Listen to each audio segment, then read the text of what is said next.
윤석열 파면투쟁은 애국, 애민운동이다. 우리 민족의 항쟁은 애국, 애민의 항쟁이었다. 우리 역사에서 불의에 맞서 다수의 국민이 떨쳐 일어선 항쟁은 여러 차례 있었습니다. 동학농민혁명은 반봉건, 반외세의 성격을 띤 조선시대 최대의 항쟁이었습니다. 이 항쟁은 이전 민란과 뚜렷한 차이가 있었는데 하나는 동학이라는 종교와 농민이 결합했다는 점이며 다른 하나는 외세 배척을 목표로 했다는 점입니다. 동학은 사람이 곧 하늘이다는 인내천 사상을 핵심으로 하는 종교입니다. 동학 농민혁명이 내건 구호는 척양척외와 보국안민이었습니다. 척양척외란 서양과 일본을 물리치자는 뜻이며 보국안민은 나라를 지키고 백성을 편안하게 하자는 뜻입니다. 농민이 일으킨 항쟁이었지만 농민의 이익이 아닌 나라 전체의 이익을 전면에 내걸었습니다. 3.1운동은 일제의 지배에 항거해 각계각층 남녀노소가 떨쳐 일어난 항쟁이었습니다.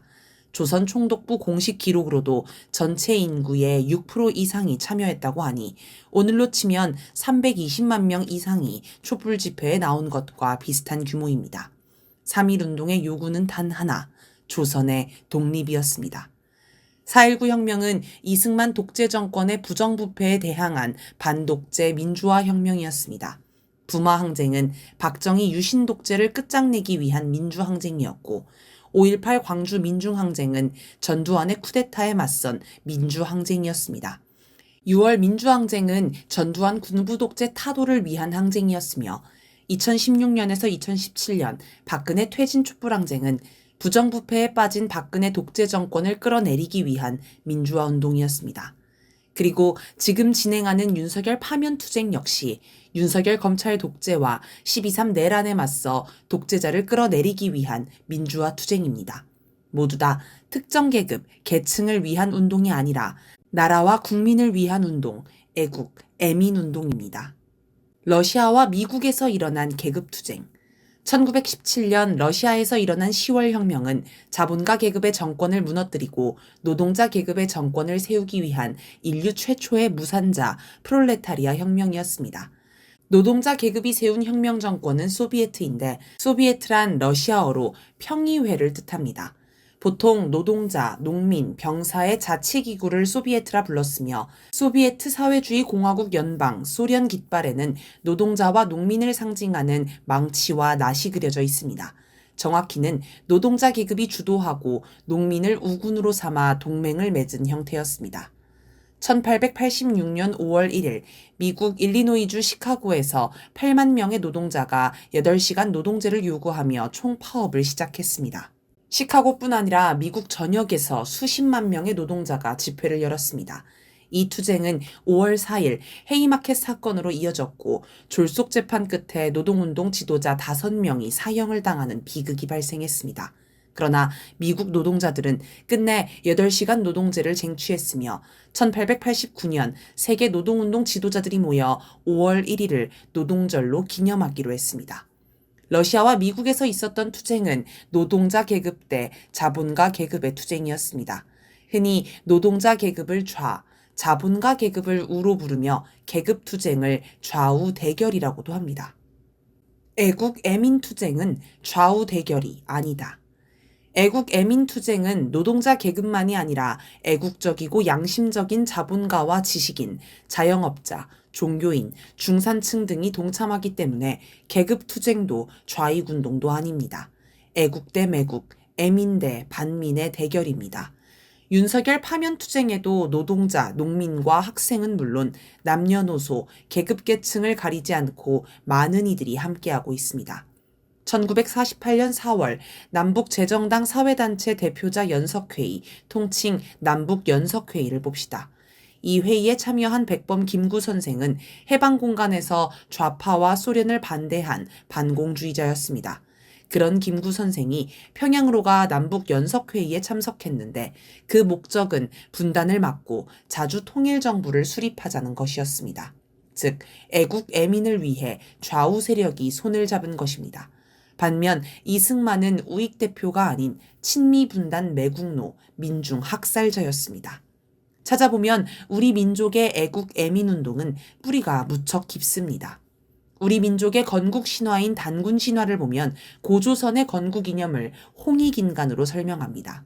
널리 사람을 이롭게 하라는 뜻인데 계급 계층이나 부족, 지역의 구분 없이 모든 사람을 이롭게 하자는 애민 사상을 느낄 수 있습니다. 애민 사상을 내건 신화를 가진 민족이나 나라는 우리밖에 없습니다. 일본의 건국 신화는 신들끼리 갈등을 빚다가 성질이 포악한 폭풍의 신 스사노오가 다른 신들에게 쫓겨 땅으로 내려와 나라를 세웠고 자기 후손을 천황으로 세웠다는 내용입니다. 일본 국민이 천황의 지배를 당연히 여기게 하려고 만든 신화입니다. 로마의 건국 신화는 신의 후손들이 온갖 치정과 암투를 벌이다 결국 암살을 피해 어릴 때부터 숲에 숨어서 늑대젖을 먹고 자란 로물루스가 동생을 죽이고 나라를 건국한다는 내용입니다. 이 건국 신화에는 지배층의 권력 다툼만 있지 국민을 위해 어떤 이념을 설파했는지는 없습니다.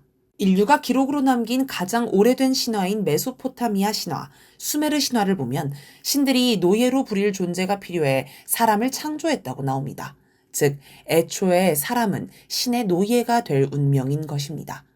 이처럼 홍익인간을 내세운 우리 민족의 건국 신화는 애민 사상을 담았다는 점에서 매우 특별합니다. 동서 고금을 통틀어 가장 우수한 글자로 꼽히는 한글 역시 애민 글자입니다. 한글의 원래 이름인 훈민정음은 백성을 가르치는 바른 소리라는 뜻입니다.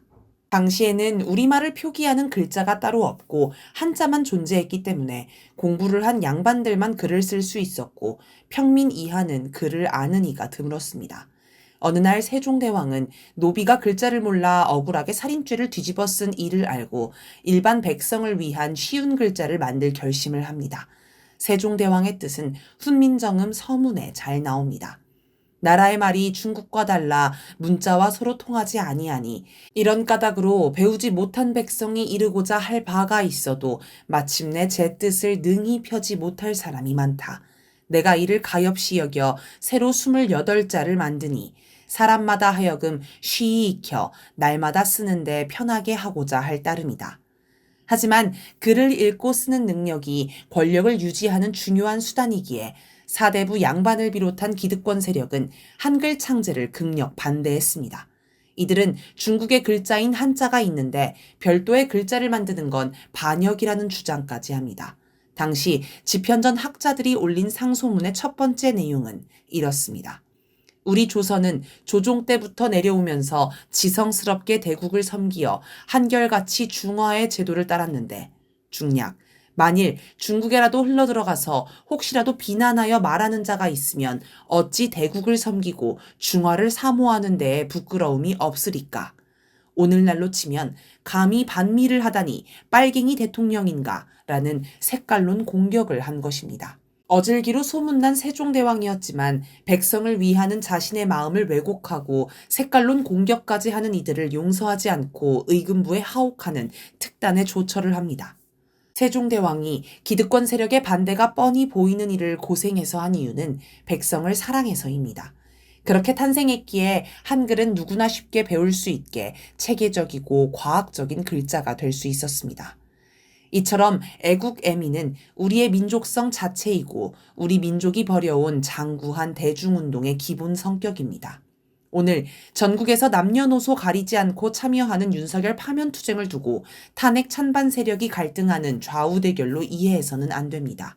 이는 러시아 혁명, 미국의 노동운동 등 다른 나라의 경험과 이론을 우리나라에 직수입해 대입하는 잘못된 방식이며 이론의 사대성입니다. 윤석열 파면 투쟁은 애국, 애민운동이며 윤석열 옹호 세력은 매국노, 반국민 세력입니다. 진보, 보수를 떠나 전 국민은 애국으로 단결하여 윤석열을 파면해야 합니다.